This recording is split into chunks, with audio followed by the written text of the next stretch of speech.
난강댐 보강 건설 사업이다 해가지고 이 기본 계획을 변경한다는 안으로 해서 우리 시내를 흐르는 댐 본류권 진주 함만 의령 쪽으로 흐르는 강물하고 그리고 사천 남해 하동으로 가는 가화천권에 있는 지역민들이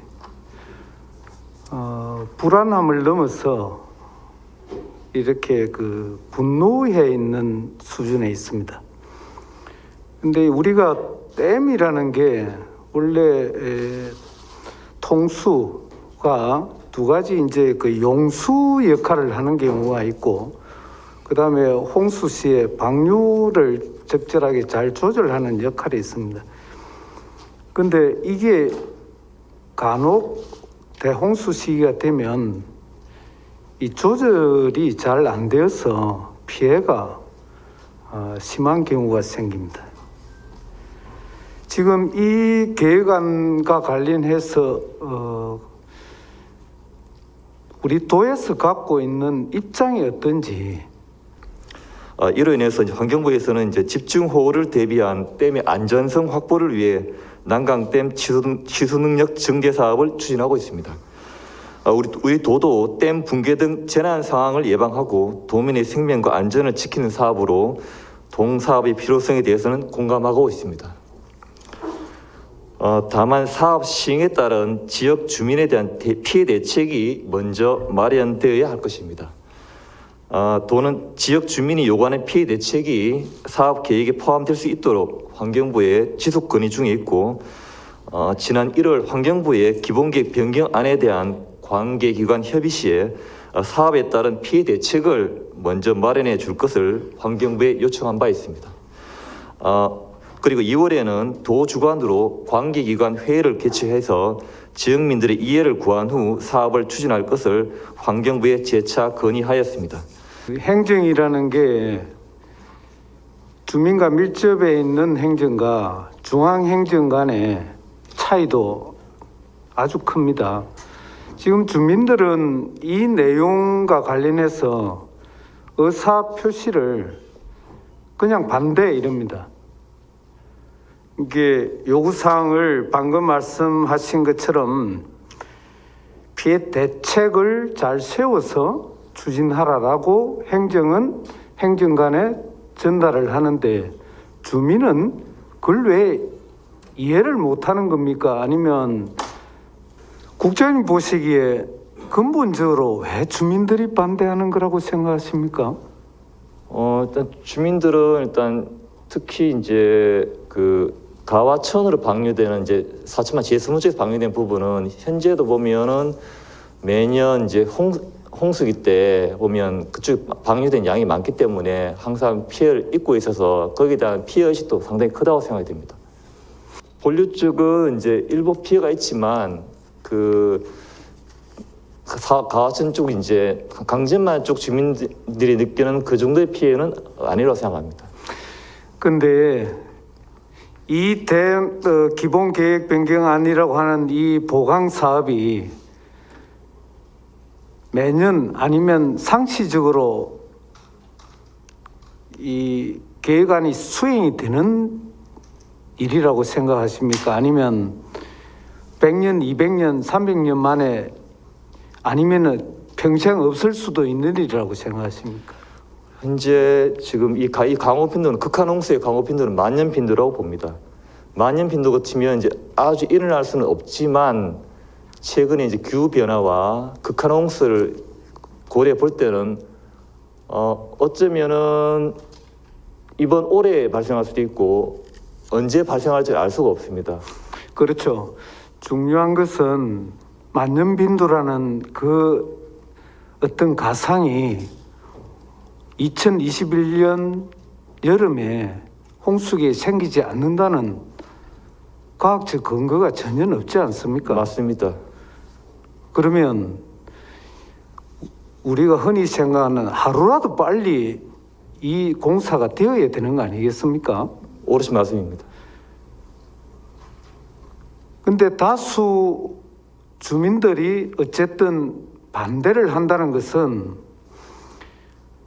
상식적으로 보면 행정에 대한 불신이 있거나 아니면 뭔가 공식적으로 표현은 하지 않지만 내면에 갖고 있는 주민들의 바라는 바가 있거나 이런 것을 잘 이전의 행정이 해소를 잘 해주지 못한 것에 대한 가장 큰 불신이 있지 않겠어요? 네, 그렇게 생각합니다.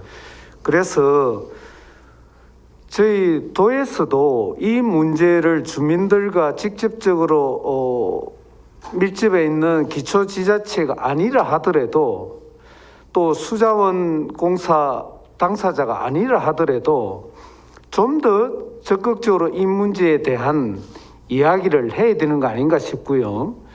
아까도 말씀드린 것처럼 상시 문을 열면 피해가 당연히 온다는 것은 상식입니다.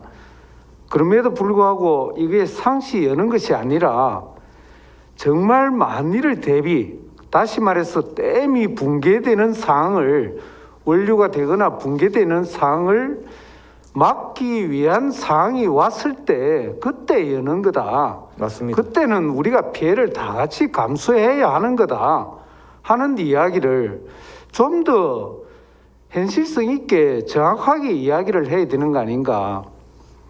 그걸 수자원이 직접 말하고 진주시가 직접 말하기에 부담스러울 수가 있습니다. 그걸 오히려 우리 중간에 있는 도에서 좀 더 정확하고 적극적으로 홍보하고 설득하는 게 역할이 상당히 중요하지 않을까 싶습니다. 네, 의원님 말씀대로 다각적인 방안을 통해서 이 사업에 대한 도민들의 이해가 제대로 될 수 있도록 다양한 노력을 다해 나가겠습니다. 네, 감사합니다. 이전에 진주 어려운 폐쇄로 주민들의 마음이 많이 상해 있다가 이번에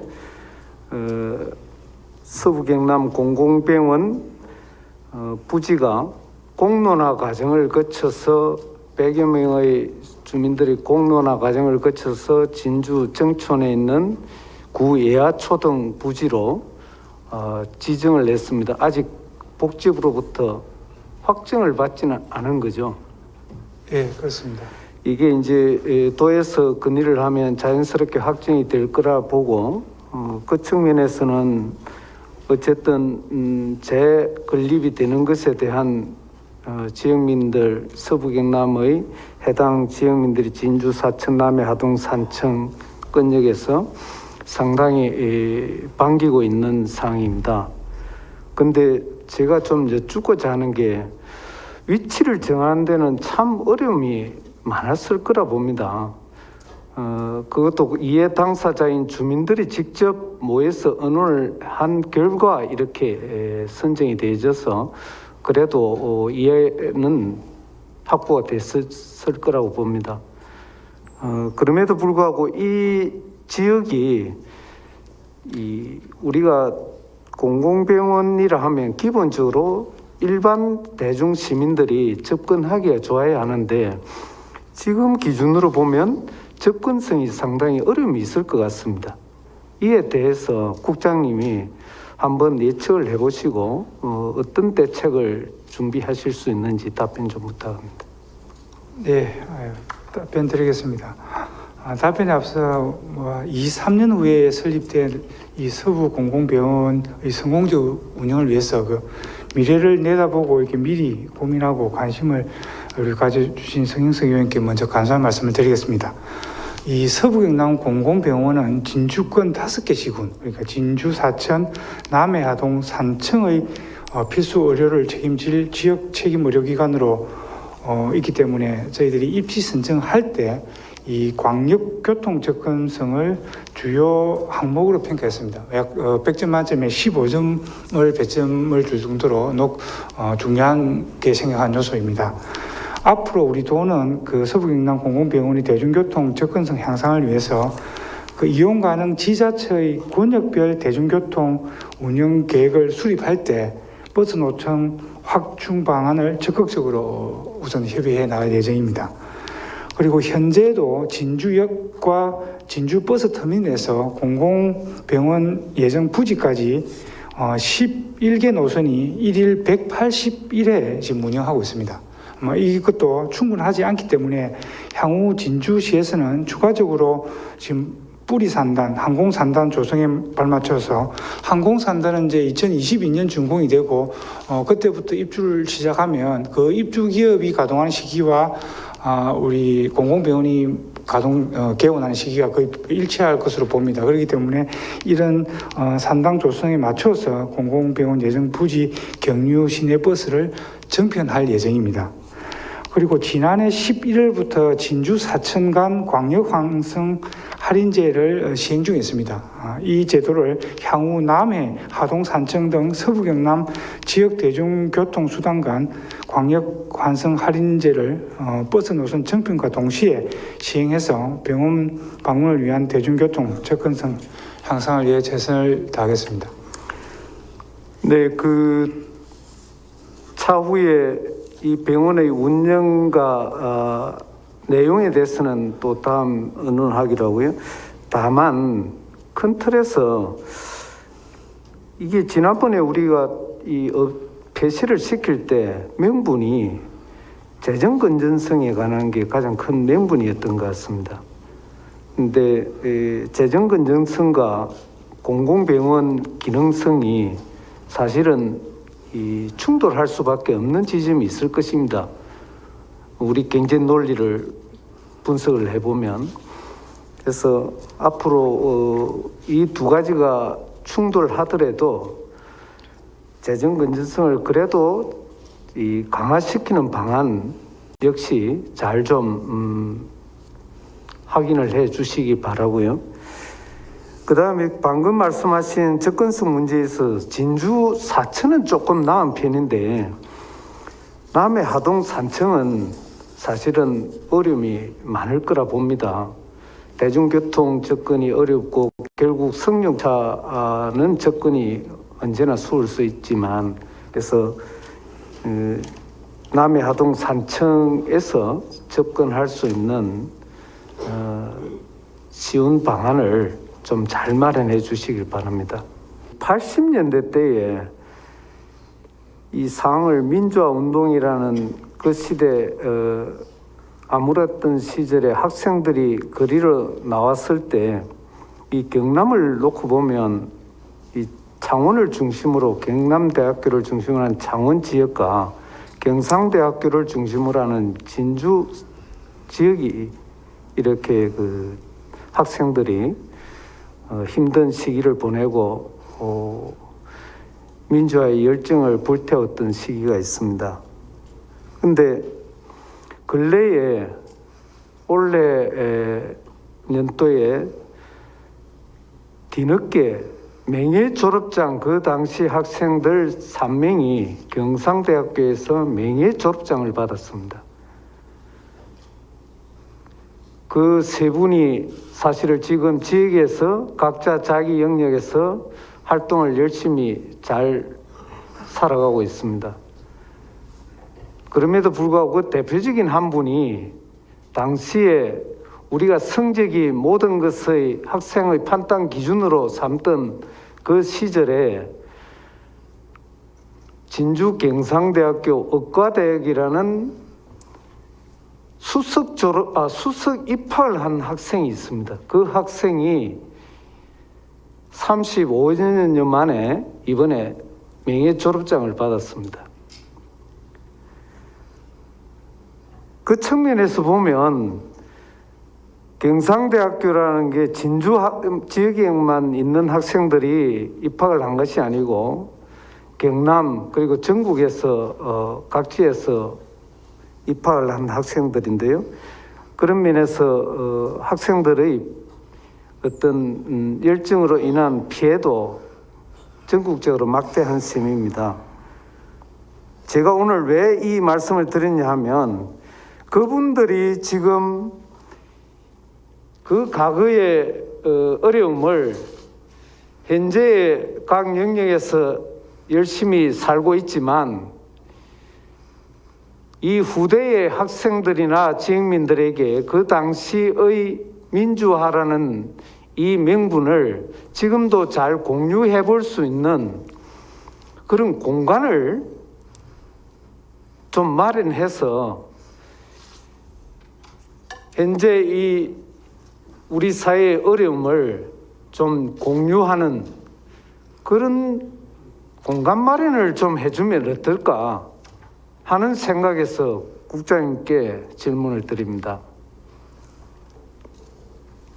답변해 되겠습니까? 네, 예, 말씀하신 대로 그 세 분, 지난 2월 25일 날 세 분이 이제 그때 당시 채택하신 세 분이 명예 졸업장을 받으시고, 작년 11월 10날 경상대에서 민주광장에서 만들었던 6월 항쟁 표지석에 가서 사진을 찍은 내용을 저도 확인을 했습니다. 그 중에 금방 언급하셨던 분이 경남 6월 민주항쟁 정신개성 시민연대 대표이신 걸로 제가 기억이 납니다만, 이분들 늦게나마 명예 졸업장을 받으신 게 대해서는 뜻깊은 일이라 생각을 합니다. 그 말씀 주신 것 중에 여기 질문에는 사랑방이라는 내용으로 말씀을 주셨는데 구체적으로 장소를 말씀 올려도 되겠습니까? 네, 그 생각하시는 대로 예. 말씀해 주십시오. 지금 현재 경상대학 정문 앞에 있는 그 계양파출소 옆에 구정천파출소를 말씀하시는 것 같은데 상당히 지금 아직 사용을 안 하고 있고 캠코에서 관리를 하고 있는 걸로 제가 알고는 있습니다만은 그 뜻을 정하는 부분에 대해서는 저희도 일정 공감은 합니다만은 그거를 이제 제가 실무적으로 받기는 그에 대한 계속적인 운영비 차원 때문에 저희들이 상당히 곤란한 것 같습니다. 그래서 예를 든다면 비록 이제 창원이 진주가 아니라서 죄송한 말씀이지만 창원에서 경남 전체의 민주주의의 3.15 이거 4.19 혁명 부마항쟁 그리고 오늘 말씀하신 민주 6월 항쟁까지 모두를 아우르는 민주주의 정당을 창원시 그리고 창원시의 5개 시민단체가 적극적으로 노력하셔서 국비까지 확보하고 지금 실시 계획까지 들어가 있는 상황으로 알고 있습니다. 그렇기 때문에 먼저 지역사회에서 나서 주시고 그리고 그 뒤에 운영비는 작은 지방정부에서 맡아서 하신다면 저희들은 그 건물을 매입하고 리모델링하는 부분에 있어서 이런 부분에 대한 참여를 할 수 있는 부분이 있지. 운영비까지 이야기를 하시면 지방재정법 37조에 의해서 저희들이 그런 법적으로 지급이 되지 못하게 되어 있습니다. 그렇게 법을 위반하면서까지 할 수는 없다는 부분을 말씀드립니다. 네, 그러면은 지금 구체적으로 말씀하신 것처럼 그 구정천 파출소가 사실은 그 당시 학생들이 하얀병 투척을 통해서 불이 났던 그 상징성이 있는 건물입니다. 그래서 아마 그 의미가 있을 것 같은데요.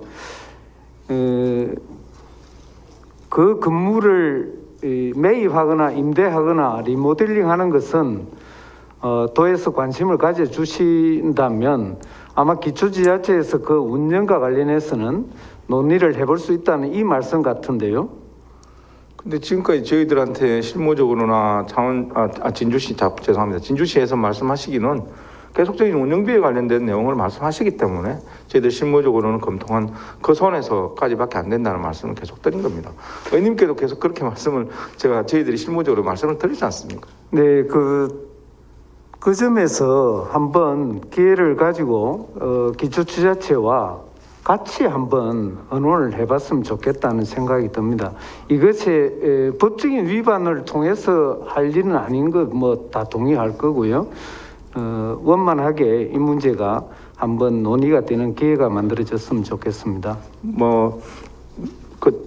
다음 질문도 마찬가지지만 이게 일종의 현충시설로 만약에 관리가 된다면 현충시설 관리한 그 시설 관리나 관리 부분은 국가 또는 개인이 할 수는 밖에 없거든요. 그래서 저희들이 통상적으로는 경남 전체의 현충시설에 대한 지원에 관한 그 가이드라인에 따라서 이 시설에도 만약에 진행이 된다면 이렇게 지원을 검토할 계획입니다.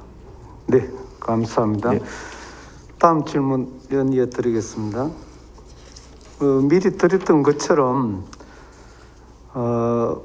우리 1919년 3.1 독립운동 직후에 3, 4월경에 경남 진주시 수곡면 사곡리라는 마을에 유림들이 모여가지고 파리평화회의에 우리 대한민국의 독립성을 협력 요청하는 파리장서라는 일명 서명운동이 그 지역에서 4인이 있었습니다. 한 분은 그 지역분은 아니지만 그 지역에 오셨다가 같이 서명을 했던 사례가 있습니다.